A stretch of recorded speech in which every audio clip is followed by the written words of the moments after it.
Shalom Aleichem. É um grande prazer estar convosco mais uma vez. No Shabat, memorial da criação, aliança de Deus para com o povo de Israel. Mandamento do Decálogo, o quarto. Lembra-te do dia do sábado para o santificar. Somos imensamente gratos ao Eterno por esta rica oportunidade de estudar a sua palavra, nos deleitarmos nos seus escritos, nos alimentarmos com puro alimento, salutar as nossas necessidades físicas e espirituais, as nossas necessidades de esperança, a nossa fé, aquilo que direciona a nossa conduta, o nosso dia a dia, o nosso proceder, o nosso testemunho. Agradecemos a PIB por esta oportunidade que nos concede de levar de uma maneira humilde até vossos lares o recebimento do Shabat e a palavra do Eterno. A porção desta semana, Bamidbar, no deserto, está no livro de Números, capítulo 1, do verso 1, até Números, capítulo 4, verso 20. Bamidbar, no deserto.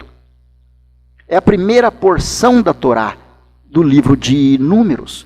Descreve como Deus comanda o censo em detalhes, a formação dos acampamentos dos israelitas no deserto, enumera a responsabilidade dos levitas e o transporte do Mishkan.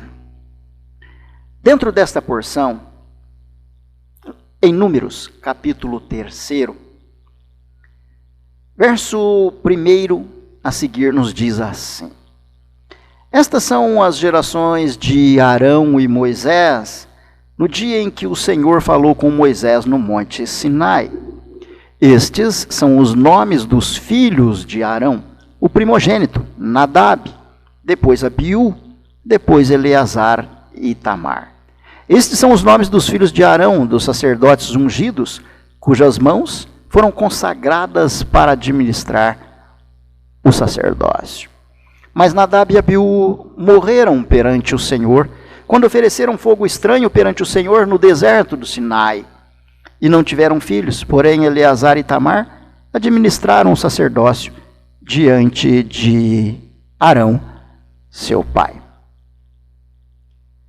O que nos chama a atenção nesta passagem está no verso 1, que diz assim: Estas são as gerações de Arão e Moisés no dia em que o Senhor falou com Moisés no monte Sinai. O detalhe é que Nadab, Abiú, Eleazar e Itamar não eram filhos de Moisés, então por que a Torá descreve como geração de Arão e Moisés, não sendo estas personagens filhos de Moisés? É interessante que Nadab e Abiú estavam presentes quando da outorga da Torá, ocasião na qual Moisés subiu no Monte Sinai para receber as tábuas de mandamentos e entregá-las aos filhos de Israel. Mas Nadab e Abiú, então, não eram filhos de Moisés. E por que a Torá descreve dessa forma? Quando Nadab e Abiú adentraram o Mishkan, ou o tabernáculo, para fazer a oferta ao Senhor, eles trouxeram fogo estranho, assim está escrito. Não adentrando no mérito da morte dos dois sacerdotes e razão exata do porquê esta morte ocorreu com os filhos de Arão, é importante se ter em mente que na ocasião do Sinai, quando Moisés subira ao monte, Deus se apresentou numa nuvem para falar com Moisés. No Mishkan, não diferente, Moisés exorta em Levítico, Vaikra, capítulo 16, quando ele diz, palavras do Eterno: Dize a Arão teu irmão que não entre a todo o tempo diante do propiciatório, no segundo compartimento do santuário, no compartimento que se chamava o Santo dos Santos, porque eu, diz o Senhor, apareço numa nuvem sobre o propiciatório. Da mesma forma, Deus se manifestou numa nuvem sobre o monte Sinai quando Moisés subiu para receber a lei. E não diferentemente, no entanto, agora no Mishkan ou no tabernáculo, Deus se apresentava numa nuvem no dia 10 do mês 7º, ou chamado Yom Kippur. Nadab e Abiú, filhos de Arão, oficializavam no Mishkan. Nadab significa voluntário, isso é bem interessante. Não comandado. Enquanto Avihu significa meu pai é ele. Esse é o significado. Então, o que na verdade buscaram estas duas personagens que lhes causou a morte? Particularmente, eu tenho tendência a acreditar que o interesse de Nadab e Abiú eram bem próximos do interesse de Moisés quando subiu ao monte em trazer liberdade ao povo de Israel, mas sem saber que Deus se manifestaria através de uma nuvem.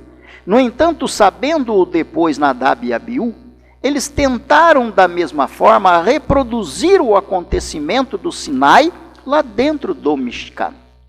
E por uma razão não revelada, diante da sua oferenda não conforme, Deus lhes tirou a vida. Eles buscavam a mesma experiência de Moisés. Eles aprenderam com Moisés. Eles ouviam a Moisés.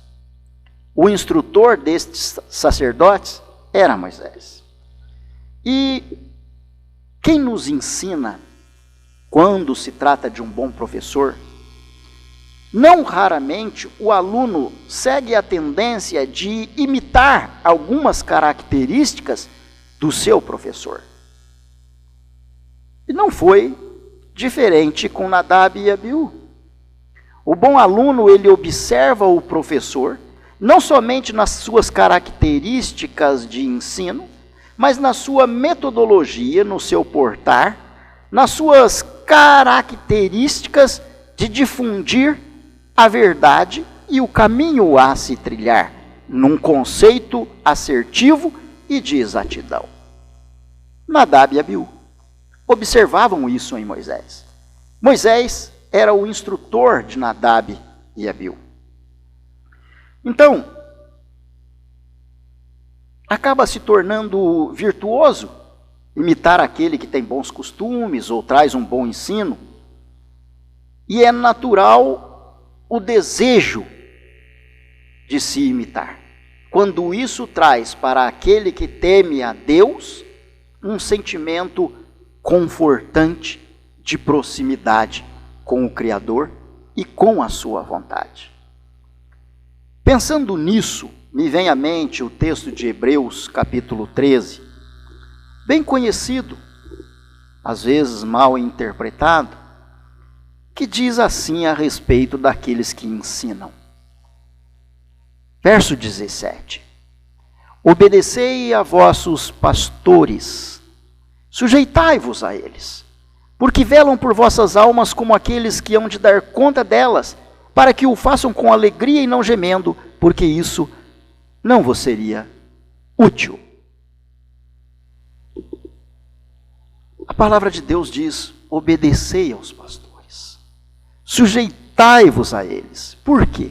Porque a responsabilidade sobre a vida pesa sobre os ombros daquele que pastoreia o rebanho, não somente de trazer um pasto salutar à vida do rebanho, mas também protegê-los quando estão fora do aprisco e dentro dele, em especial quando estão fora. Nadab e Abiú viam um exemplo de santidade em Moisés, buscaram imitá-lo ou reproduzir a experiência do Sinai, quando Deus se manifestava na nuvem, imaginando Deus na sua manifestação dentro do Mishkan. Moisés foi, Moisés é, e Moisés sempre será um líder exemplar nas suas palavras, no seu testemunho e nas suas ações. Quando se pode fazer um paralelo em relação aos pastores, buscando estes estarem sujeitos à vontade de Deus, de forma natural e não forçada, eles se veem responsáveis por suas ovelhas. Responsáveis pelo ensino, responsáveis pelo cuidado, responsáveis pelo alimento, responsáveis pela segurança, responsáveis pelo desenvolvimento, responsáveis pela nutrição, responsável pelo afeto. Mas, em contrapartida, nos exorta a palavra de Deus: obedecei os vossos pastores, para que eles façam esse trabalho que não lhes é algo leve, de uma maneira mais tranquila, com alegria e não gemendo, sem dores, sem sofrimento, sem extrema dificuldade. A paraxá eu trago nesse sentido a cada um de vós. O quão relevante e que adjetivo de qualidade se nos permite falar do aluno que busca imitar o professor dentro dos conceitos da retidão, da exatidão, da bondade, da justiça, da equidade. Assim como o homem que serve a Deus, assim como Nadab e Abiú faziam. Busca respeitar o seu pastor, cuidar do seu pastor, zelar do seu pastor. Porque nos diz a palavra de Deus que, como ovelhas sem pastor, estão sujeitos àqueles que não se submetem a um testemunho de exemplo ou a um alimento que lhes traga santificação. Assim sendo, a pergunta que cabe a cada um de nós, como filhos de Abraão e ao israelita, é: a nossa sujeição aos ensinos da palavra de Deus, a conduta de nossa vida, o imitar de nossos pastores, é algo que se reflete em nossa vida e no nosso dia a dia? Nós oramos por nossos pastores, nós pedimos a Deus por eles, nós os amamos com o mesmo amor com que eles nos amam, nós zelamos deles com o mesmo cuidado que zelam de nós. Nós facilitamos e ajudamos o trabalho de nossos líderes de forma que eles façam o que lhes cabe e cumpram o seu ministério de uma maneira agradável, sem temores, sem dores, sem sofrimentos. Qual é a nossa conduta? Que o Eterno possa nos instruir a imitar da melhor maneira possível e sempre os bons exemplos. E que sejamos nós os facilitadores dos trabalhos na pregação da novidade do reino. Como obedientes à Torá de Deus, dando testemunho de servos fiéis, que sejamos nós os bons alunos, como foram, quem sabe, Nadab e Abiú.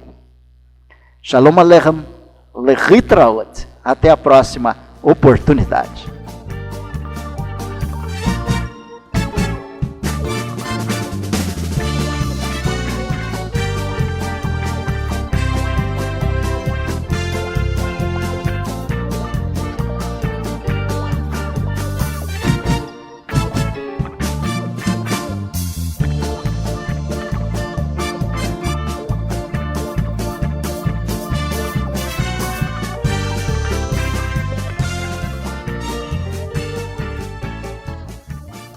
A Congregação Israelita da Nova Aliança em Curitiba agradece à Rede Super de Televisão e à direção da PIB Curitiba por esta oportunidade, certos de que o Eterno nosso Deus abençoará aqueles que abençoam o seu povo Israel.